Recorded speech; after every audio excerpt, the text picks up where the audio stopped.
Hello friends, मैं वर्षा भारद्वाज। स्वागत है आप सभी का हमारे YouTube channel grow up learning पर। देखो फ्रेंड्स, कक्षा 6 का चौथा चैप्टर चल रहा था जिसके हम 2 वीडियो कंप्लीट कर चुके हैं और आज हम उससे रिलेटेड क्वेश्चन हैं वो डिस्कस करेंगे। तो सबसे पहले आपने यदि वो वीडियो नहीं देखे हैं तो आप पहले उन्हें वीडियो को देखिए, फिर आप इस वीडियो को देखें, क्योंकि जब तक आप चैप्टर को नहीं पढ़ेंगे तो क्वेश्चन समझ में नहीं आएंगे। तो सबसे पहले उन्हें देखें फिर इन्हें देखें, तो अच्छे से समझ में भी आएगा। एक थीम बनेगी कि क्यों हमने वो चैप्टर पढ़ा, क्या हमने उसमें जाना और क्या हमसे वो उम्मीद करता है कि हम किन किन चीज़ों को जान पाएँ। तो सबसे पहले देखें, सबसे फर्स्ट जो क्वेश्चन है, लकड़ी से बनाई जा सकने वाली 5 वस्तुओं के नाम बताइए जो लकड़ी से बनती है। तो आप ले लीजिए, दरवाज़ा ले लीजिए, आपके घर में लकड़ी का होगा। और फर्नीचर है, टेबल है, कुर्सी है, या रसोई में कोई आइटम होंगे लकड़ी के, जैसे चकला है, बेलन है, बहुत सारी चीज़ें, कोई भी लिख सकते हो आप। सेकंड क्वेश्चन देखिए, निम्नलिखित में से चमकदार पदार्थों का चयन कीजिए। चमकदार पदार्थ कौन कौन से हैं? जैसे कांच की प्याली है, प्लास्टिक का खिलौना, स्टील का चम्मच, सूती कमीज। तो आई होप आप अब तो पहचान सकते हो ना कौन सा चमकता है कौन सा चमकता नहीं है। सूती कमीज नहीं चमकता, स्टील का चमकता है, प्लास्टिक का खिलौना है, प्लास्टिक तो नहीं चमकता है, लेकिन कांच की प्याली है वो चमकती है। आगे देखेंगे, नंबर थर्ड क्वेश्चन क्या कह रहा है, निम्नलिखित में से वस्तुओं का मिलान उन पदार्थों से कीजिए जिनसे उन्हें बनाया जा सकता है। याद रखिए, कोई वस्तु एक से अधिक पदार्थों से भी मिलकर बनी हो सकती है। यह तो हम जानते ही हैं कि कोई भी वस्तु एक या एक से अधिक पदार्थों से मिलकर बनती है। तो हम करेंगे कि ये वस्तु किन पदार्थ से मिलकर बनी है। अब जैसे पुस्तक है, पुस्तक किससे मिलकर बनी है? तो पुस्तक कांच से तो मिलकर नहीं बनती, न लकड़ी से मिलती है। तो पुस्तक किससे बनती है? कागज़ से। गिलास है, गिलास कांच का भी हो सकता है और प्लास्टिक का भी हो सकता है। तो होल्डर रखेंगे अभी थोड़ी देर के लिए। कुर्सी है, कुर्सी भी प्लास्टिक की हो सकती है और लकड़ी की, क्योंकि उन्होंने पहले ही कह दिया कि एक वस्तु एक या दो से अधिक पदार्थों से मिलकर बनी हो सकती है। तो आप एरो भी लगाते चलिए, कुर्सी प्लास्टिक की भी हो सकती है और कुर्सी लकड़ी की भी हो सकती है। खिलौने हैं, खिलौने प्लास्टिक के भी हो सकते हैं, खिलौने लकड़ी के भी हो सकते हैं। जूते हैं, जूते चमड़े के भी हो सकते हैं, जूते चमड़े के भी होते हैं, प्लास्टिक के भी होते हैं। समझ में आया? तो दो या दो से अधिक पदार्थों से भी मिलकर बने हो सकते हैं। तो आप ऐसा करेंगे, पहले पुस्तक लिखेंगे, क्या लिखेंगे? पुस्तक। फिर उसके आगे नीचे डैश लिखेंगे और लिखेंगे कागज। समझ में आया? नेक्स्ट में हम लिखेंगे कुर्सी। कुर्सी के आगे आप लिखेंगे कि कुर्सी कांच की भी होती है, कुर्सी लकड़ी की भी होती है। कुर्सी कांच की तो नहीं होती, लकड़ी की होती है, प्लास्टिक की होती है। ठीक है। सबसे इम्पोर्टेंट जो क्वेश्चन है, क्वेश्चन नंबर 4 है, जिसमें आप सत्य और असत्य को बताएंगे। ठीक है, कि पत्थर पारदर्शी होता है जबकि कांच अपारदर्शी होता है। होता है क्या कभी ऐसा? पत्थर में से तो आपको सब कुछ दिख जाए और कांच में से आपको कुछ भी ना दिखे, तो ऐसा होता है क्या? नहीं, गलत है। कांच उल्टा पारदर्शी होता है। कांच क्या होता है?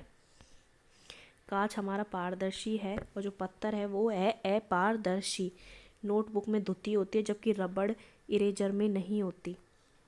नोटबुक में धुती देखी है कि क्या अभी आपने? आपकी जो नोटबुक है वो चमकती है क्या? नहीं, नोटबुक में धुती होती है जबकि रबड़ इरेजर में नहीं होती। क्वेश्चन गलत है, नोटबुक में धुती नहीं होती है। चौक जल में विलीन हो जाता है। यस, जो आपका जो चौक है वो जल में विलीन आसानी से हो जाता है, क्योंकि बचपन में आपने एक्सपेरिमेंट किया भी होगा कि चौक को गीला कर लेते हैं और वो आधा सा तो बेचारा गीला करने में ही घिस जाता है। विलीन है तभी तो घिस गया, विलीन ही नहीं होता तो उस पर कोई फ़र्क ही नहीं पड़ता पानी का। लकड़ी का टुकड़ा जल पर तैरता है। यस, लकड़ी है, ये आपका जल है, तो यहाँ पे आसानी से लकड़ी का टुकड़ा तैरता है। चीनी जल में विलीन नहीं होती, क्या ये सत्य है? नहीं, चीनी जल में आराम से विलीन होती है। तेल जल के साथ मिश्रणीय है, क्या हो सकता है क्या तेल जल के साथ मिश्रणीय है? आप खुद बताइए कि ये जो आपका गिलास है, ये जो पानी है, तो यहीं पे क्या हो जाती है? तेल की एक सरफेस बन जाती है। सरफेस बन गई अलग से, उसने आपको ना आपको पृथक कर लिया, तो मिश्रणीय नहीं है, ये असत्य है। बालू जल में निस्सादित हो जाती है। निस्सादित का मतलब होती है घुल जाती है, और मैं एक बार चेक भी कर लूँगी कि निस्सादित का मतलब घुलना ही है, तो आसानी से घुल जाती है। सिरका जल में विलीन हो जाता है। यस, सिरका जल में आसानी से विलीन हो जाता है। तो ये आपका फर्स्ट है वो गलत है, सेकंड भी गलत है, थर्ड आपका सही है, थर्ड सही है, फोर्थ भी सही है, और बाकी ये भी गलत है, ये भी गलत है, नीचे के 2 सही है। नेक्स्ट क्वेश्चन देखेंगे, नीचे कुछ वस्तुओं पदार्थों के नाम दिए हैं, तो क्या करें? जल, बास्केटबॉल, तो इस प्रकार गोल आकृति वाली और खाद्य और खादी, ये सब आपका काम है, इतना इम्पोर्टेंट नहीं है, फिर भी मैं आपको बता सकती हूँ कि खाने योग्य जल खा सकते हैं। बास्केटबॉल को खाते नहीं है, संतरा खाते हो, चीनी खाते हो, ग्लोब नहीं खाते हो, सेब खाते हो, मिट्टी का घड़ा इसे नहीं खाते। ये तो खाने पर हमने अलग अलग कर लिया। फिर नेक्स्ट हमसे पूछा है कि कौन सी गोल है। गोल आकृति, जल की कोई आकृति नहीं होती। बास्केटबॉल है वो गोल है, संतरा गोल है, ग्लोब गोल है, सेब गोल है, और बाकी के गोल नहीं है। मिट्टी का घड़ा है वो भी गोल है। आगे देखेंगे, जल में तैरने वाली जिन वस्तुओं को आप जानते हैं उनकी सूची बनाइए। जो जल पे तैरती है, जैसे लकड़ी है, पत्तियां है, कागज़ है, जो हल्की है, हल्का प्लास्टिक है, वो पानी पे तैरता है। ठीक है। निम्नलिखित समूह से मेल न खाने वाले ज्ञात कीजिए। ये जो क्वेश्चन है ये आपका इम्पोर्टेंट है, क्योंकि कई बार जो रीजनिंग जैसे क्वेश्चंस होते हैं ना एग्ज़ाम में, उसमें ये पूछ लेते हैं कि कौन सा सबसे विषम में भिन्न है। कुर्सी है, पलंग है, सेब और बच्चा अलमारी। बताइए कौन सा अलग है, बच्चा अलग है, क्योंकि कुर्सी, सेब, मेज, अलमारी ये सब एक ही पदार्थ से मिलकर बने होते हैं। गुलाब है, चमेली है, नाव है, गेंदा और कमल है। नाव अलग है क्योंकि बाकी सब फूल है, और नाव अलग है। एल्यूमिनियम है, आयरन है, तांबा, चांदी या रेत। बताइए कौन सा अलग है, रेत, क्योंकि ये सब क्या है, धातुएं हैं। जैसे एल्यूमिनियम, आयरन, तांबा, चांदी और सब ये क्या होते हैं, ठोस होते हैं, बाकी रेत कोई ठोस नहीं होती है। चीनी, नमक, रेत, कॉपर सल्फेट, कौन अलग है, चीनी, नमक, रेत या कॉपर सल्फेट। तो आपका कॉपर सल्फेट अलग है, क्योंकि चीनी, नमक, रेत तो एक तरीके के मतलब सूखे हुए हैं, और ये क्या है, copper sulphate as a liquid type है। ज़रा रुकेंगे।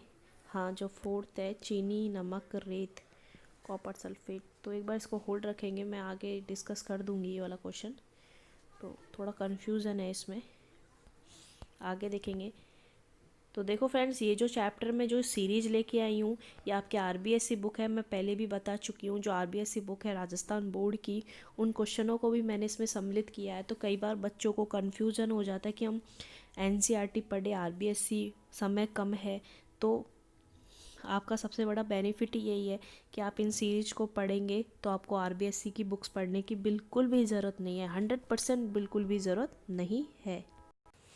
क्योंकि फ्रेंड्स, ये जो सीरीज का लाने का अलग से उद्देश्य सिर्फ यही है कि आप आरबीएससी और एनसीईआरटी जो बुक है दोनों को एक साथ पढ़ लीजिए, ताकि जो क्वेश्चंस है दोनों के एक साथ डिस्कस हो जाए, क्या उनमें कॉमन है वो एक साथ डिस्कस हो जाए।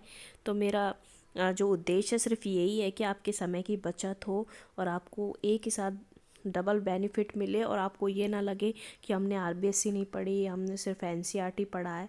तो ऐसा आपके मन में भ्रम भी नहीं रहेगा।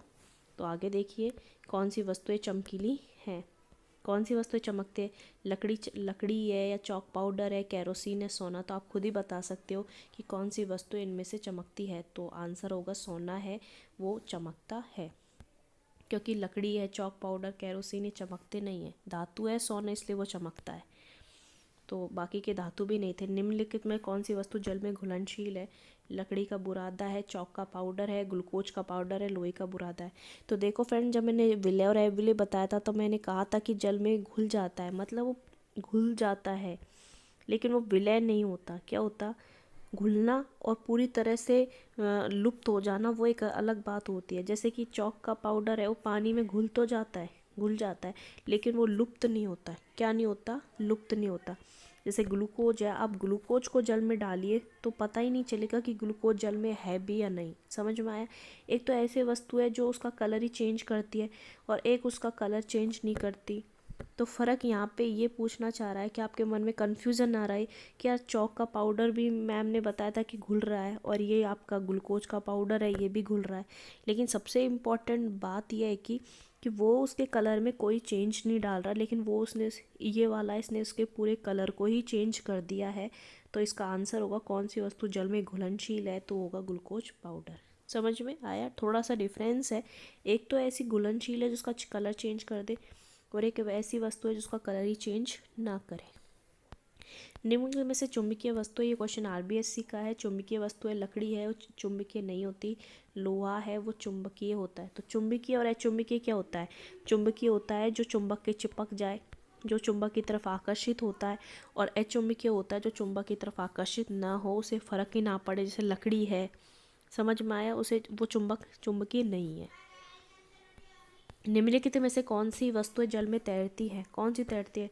लकड़ी का गुटका तैरता है, पत्थर तैरता है। क्या कभी आपने देखा है क्या पानी पे पत्थर को तैरते हो? वो तो नीचे जाता है, या आपका सरफेस है तो यहाँ जमा हो जाता है पत्थर। कील है, सोने की अंगूठी है, तो ये सब नीचे जमा होता है। कई बार आपने देखा होगा ना कि आपके घर में कोई भी टब ले लीजिए, पानी डालिए, उसमें सब चीज़ों को डाल डाल के चेक कीजिए कौन सा तैरता कौन सा तैरता नहीं है। तो लकड़ी का गुटका है, वो तैरता नहीं है। आगे आप पता करेंगे कि क्यों नहीं तैरता है, कि इसके पीछे रीज़न क्या है, जो उच्च कक्षाओं में आप पढ़ पाएंगे कि इसके पीछे रीज़न क्या है कि लकड़ी का गुटका तैरता है बट पत्थर तैरता नहीं है। आगे देखेंगे, निम्न में से प्राकृतिक वस्तु है, तो प्राकृतिक कृत्रिम क्या होता है? रुकेंगे जरा। निम्नलिखित में से प्राकृतिक वस्तु है, प्राकृतिक क्या होता है? प्राकृतिक हो जाए जो हमें प्रकृति ने दिया है, और अप्राकृतिक क्या होता है? जो मनुष्य ने बनाया है। तो प्रकृति में जो भगवान ने हमें दिया, पत्ती दी है, पौधा दिया है, लकड़ी दी है, तो सभी दिए हैं, भगवान ने ही दिए हमें, हमने नहीं बनाए लकड़ी वगैरह। निम्नलिखित में से कृत्रिम वस्तु है, कृत्रिम क्या? प्लास्टिक की बाल्टी मनुष्य ने बनाया, टायर मनुष्य ने बनाया, ब्लेड, ये सभी। तो आपका थोड़ा सा आपका इंट्रो दे दूं मैं। प्राकृतिक होता है जो भगवान ने बनाया, जो प्रकृति ने हमें दिया है, और कृत्रिम होता है जो मनुष्य ने बनाया। समझ में आया? निम्नलिखित में से धातु, अब बताइए धातु की क्या पहचान होती है? धातु होता है चमकीला। तो सबसे पहले चमक के आधार पर देख लीजिए, लकड़ी चमकती है क्या साहब? नहीं। मिट्टी चमकती है क्या? नहीं। कोयला नहीं चमकता, लेकिन सोना चमकता है। कठोर भी होता है, चमकता है। तो सोना क्या हो गया? धातु। कठोर वस्तु है, कठोर वस्तु कौन कौन सी है? इनमें से कांच की गोली कठोर है, या गुब्बारा? गुब्बारा तो एक ऑल पिन भी चुभ जाए ना तो बस बेचारा फटता सा ही नज़र आता है। गूथा हुआ आटा, उंगली डालो अपने आप उंगली सॉफ्ट तरीके से चली जाती। ऊन है, दबाओ उंगलियों से चिपक, मतलब सिमट सा जाता है। तो कांच की गोली कठोर है। तो ये सब आप जान ही चुके हैं, कठोर कौन है, चमकीला कौन है, ये सब। निम्नलिखित में से अचुंबकीय, अचुंबकीय कौन होता है? जो चुंबक की ओर आकर्षित ही ना हो। प्लास्टिक का पेन है, कंघी है, रबड़ है, ये सभी है। किसी को चुंबक से कोई इंटरेस्ट नहीं है, सब मतलब चुंबक बगल में आ जाए ना तो इनके कोई फ़र्क नहीं पड़ता। वो लोहा ही होता है जो चुंबक के पास चला जाता है। अब देखेंगे कुछ वस्तुएं, हाँ, कुछ वस्तुएं चमकीली होती है और कुछ, इसके आगे ए लगा दो, ए चमकीली। कुछ चमकीली होती है और कुछ ए चमकीली होती है।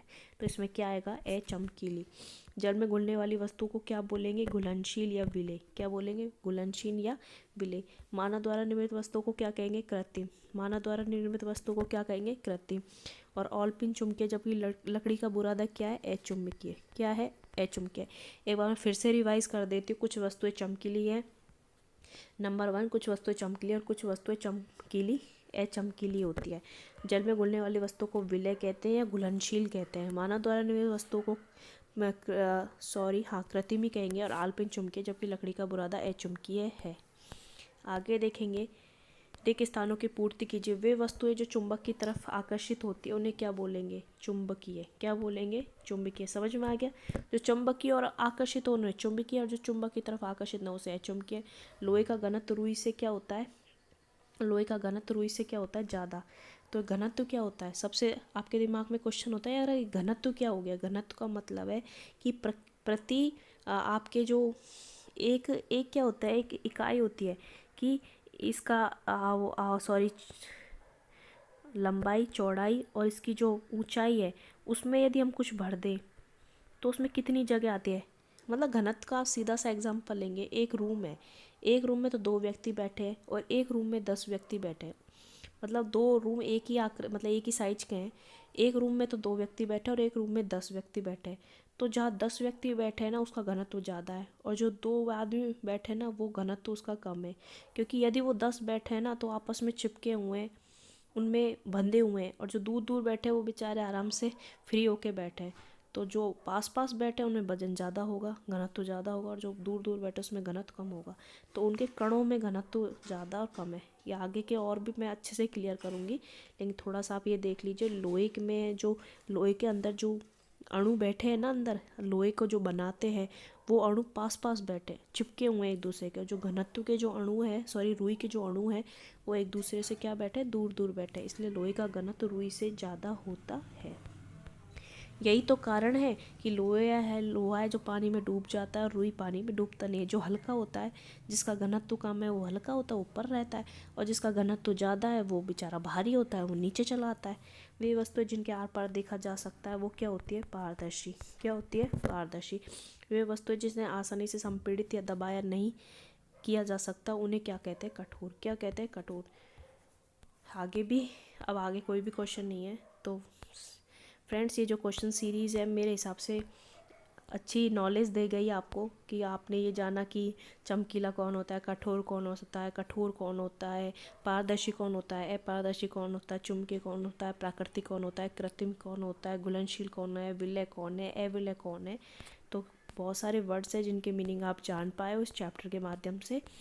तो आज के लिए तो इतना ही, और आप जो नेक्स्ट वीडियो है उसमें कक्षा 6 का 5th चैप्टर पढ़ेंगे। तो इंतज़ार है नए वीडियो का। तो शुभ रात्रि, जय श्री कृष्णा।